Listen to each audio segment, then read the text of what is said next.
2023 was filled with banger movies, excellent pieces of cinema, but of course, with every yang there is a yin, and there was some not okay movies as well.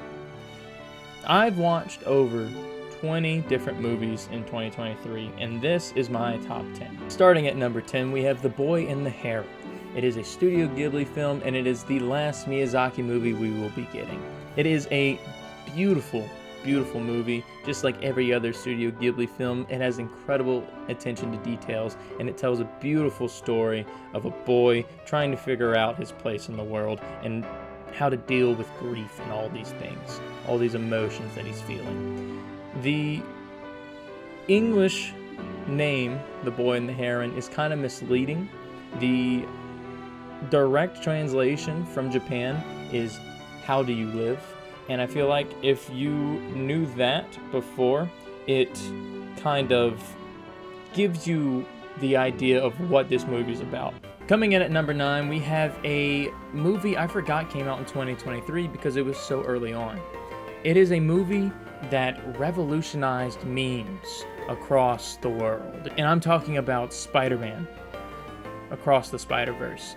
This movie has such amazing, beautiful animation. Each character and art style and everything was just perfectly blended and made to fit into this movie. Hi, my cat's here. This movie, he'll agree, is just really good. The characters in this movie are just super well done. I think everyone's favorite character, I know he's mine, is Spider-Punk. And the animation for him, he moves on every 3 frames, where everyone else moves on like 1 or 2. And it was just super fun to like watch him on screen because he was so different and stood out from the drastic differences of all the characters. Like, there's so many different Spider-Men, women, and T-Rexes that you get lost in the characters, but somehow Spider-Punk stands out above all the rest, and he was just a blast to watch on the screen. My only issue with this movie is that it is a cliffhanger movie and leads into the 3rd Spider-Man movie, which is totally fine because they have so much that goes on in this movie and so much happens. So it makes sense that they do this, but it was just really upsetting that it did that.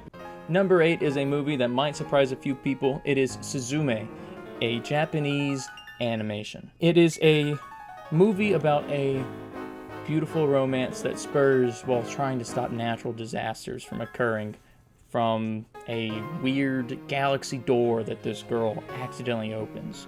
And the guy, his job is to make sure that these doors stay closed.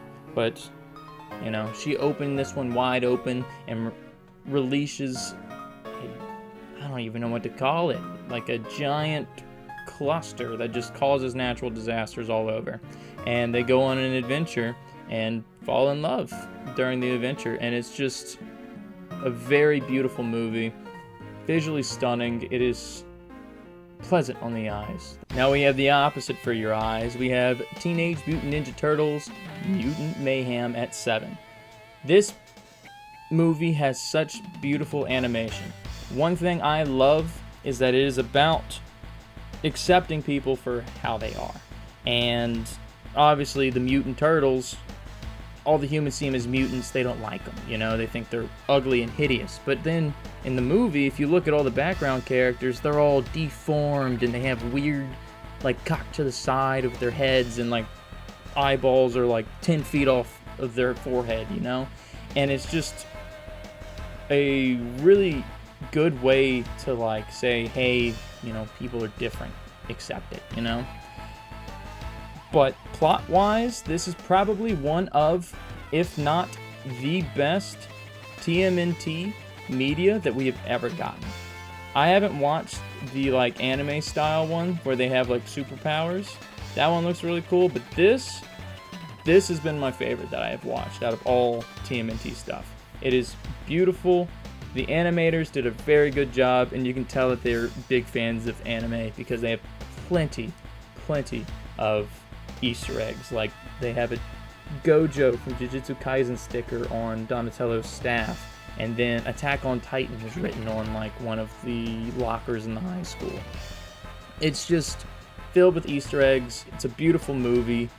I love that they got actual teenagers to play this role of the Teenage Mutant Ninja Turtles, and it was a beautiful movie. Now, coming in to rock your socks off at number 6 is John Wick Chapter 4, another movie I completely forgot came out in 2023. This is peak action at its finest. If Jujutsu Kaisen is the best peak action anime that we can get, John Wick is the peak best live action movie that we can have. It is so amazingly done.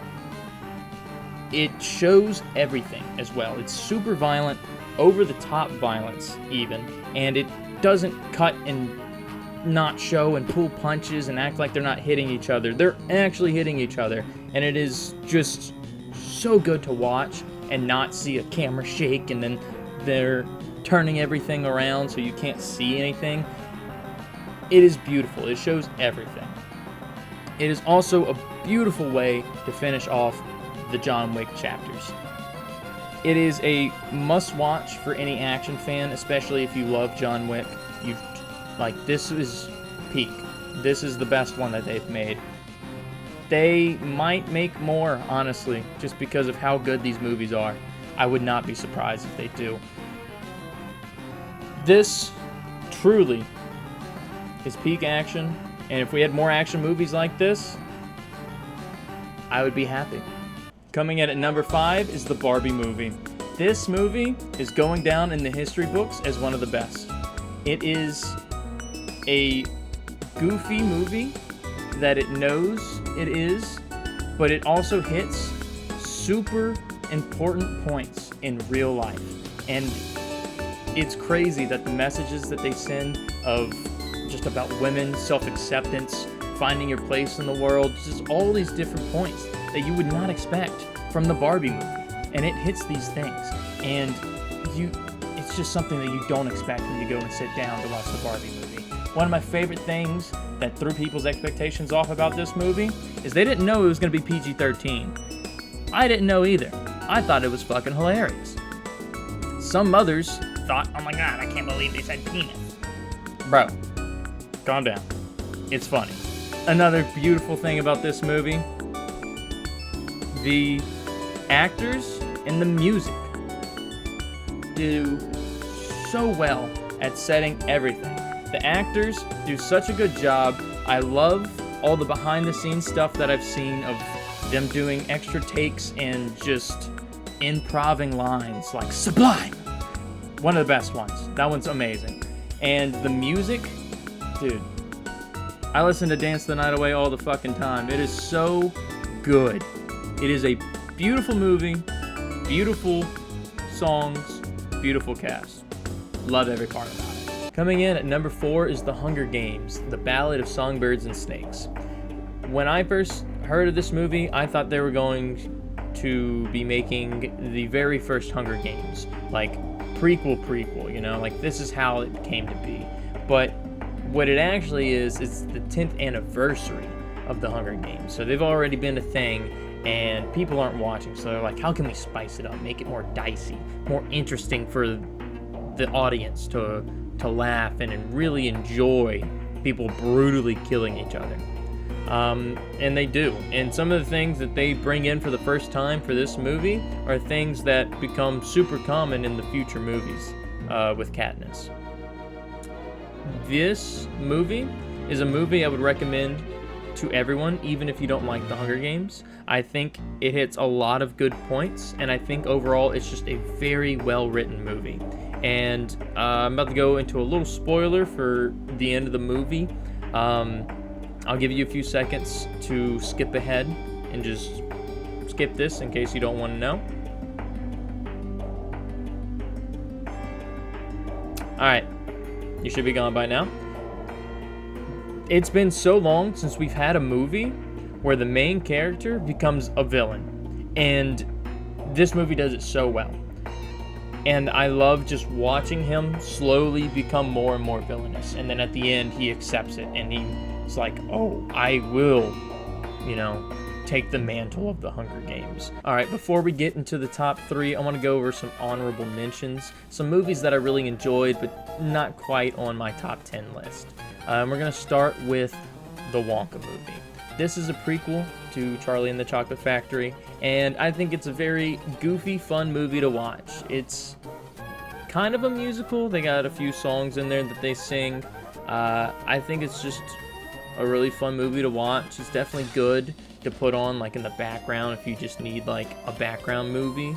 It's also definitely a good movie to just kind of rewatch whenever. Like, it's really a silly movie, and it knows that, and it does it really well. The next honorable mention is A Haunting in Venice. It is a detective mystery movie, and I love mystery movies. I love movies like this. Murder on the Orient Express is the first one of this. There's 3 total. There's Murder on the Orient Express, Death on the Nile, and Haunting in Venice. A Haunting in Venice takes 10 years after Death on the Nile, and Death on the Nile takes place like right after Murder on the Orient Express. And Murder on the Orient is still my favorite of this like trilogy. I love that one. I love the long shots, and the cast was really good. The cast for all of them were really, really good. Especially Haunting in Venice. I really liked the actors. I definitely recommend watching it around Halloween time, just because it is supposed to be more of a spooky movie. But it is really, really good. And the final honorable mention is Oppenheimer. This movie was really, really good and really well done, and it is a stacked banger cast. It has so many big names in it. It was a crazy amount of people. I was not expecting it to have that many people. Also, fun fact, they used no CGI in the movie. Crazy. Did not know that, but they did no CGI. Awesome. The explosion was real, and I knew that, and that was like the biggest selling point of the movie to me, was we recreated a nuke for this movie, and I was super excited to see it. Also, the one thing about this movie is I feel like it's a one-time watch, or like every like few years watch. Like, it's not a movie that you can just like kind of constantly watch over and over again, because it tells one story and it tells it beautifully. But like once you've seen it, like there's, that's that. All right, number 3 is another movie that came out early in the year. It is Guardians of the Galaxy Volume 3. This, honestly, I feel like it's going to surprise people that it is in the top 3, as it is a Marvel movie. Normally, Marvel movies, people are like, oh yeah, it's good, but it's a superhero movie. This movie is so emotional. It is an emotional roller coaster of ups and downs. One minute you're laughing, the next you're crying. And then you're like, it's a Marvel movie, why am I crying right now? And it's because James Gunn does beautifully with the Guardian movies. This is the finale of the Guardians movies, at least from what I've heard. And it is just so good. James Gunn does so good. The actors do so well at portraying their characters, and it is definitely a movie you should go into ready to cry. Also, it's got Among Us in it. There's no beating around the bush there. It's just funny. At number 2, we have probably the most emotional movie on this list, Iron Claw. I went in not knowing what this movie was. The only thing I heard was it's a wrestling movie. And I was like, cool, I'm on board. I like wrestling.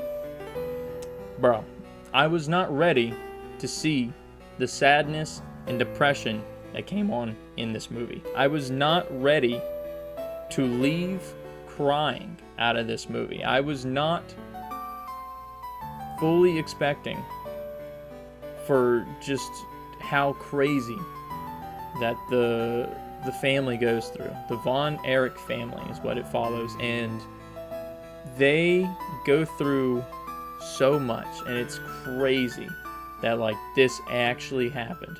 And one thing I learned is they actually took out one of the brothers from the movie, and they didn't include him. And I guess it's because the movie's already sad, so it's just like another sad, depressing part by putting in the other brother. If you haven't watched this movie, please watch it. It's so good. It's literally just about how this family wants to do wrestling, and some of them don't. And everything goes wrong for this family. Literally everything that could happen goes wrong. Also, Zac Efron, he's just ripped as fuck for this movie. The dude is huge. Fucking jacked. The man looks like he could lift a mountain. Alright, here we are at number 1 of 2023. The one that peaks and trumps all of these movies. And it's one you probably won't expect. It is Godzilla Minus One. This movie is phenomenal. It is a beautiful movie. Like, it's something that you don't expect from a Godzilla movie. When you hear Godzilla, you think, oh, big lizard fight big monsters and destroy cities. Urgh. No, not with this. This is about humans and having to deal with a entity that they can't stop, that they can't control. And they see the destruction that it causes, and they just don't know what to do. And it is such a... It's so good. It is an amazing movie, and it's so well developed, and each character has a very good built, like, structure foundation to them. Like, they have meaning in where they are in the story. It's not like, oh, this person's just here to die, you know? Like, they have a reason for being in the movie. And they're all well written, well developed, and it's a very emotional movie that you wouldn't expect to be emotional. And it is a joy. And probably one of my favorite interpretations of Godzilla himself. This is probably his best heat beam or heat wave, I forget what it's called, but this is probably the best version of it. It builds all the way up his back, and then when he shoots it, it shoots out in the distance. It goes quiet for a second, and then boom, and it's beautiful. It is probably one of my favorites out of all the Godzillas, and it is my favorite movie of 2023. And with that, that is my total list of the top 10 movies of 2023. I hope you enjoyed. Please let me know if you don't agree with any of these, or if there's a movie you think I missed, let me know down below. And enjoy the rest of your day.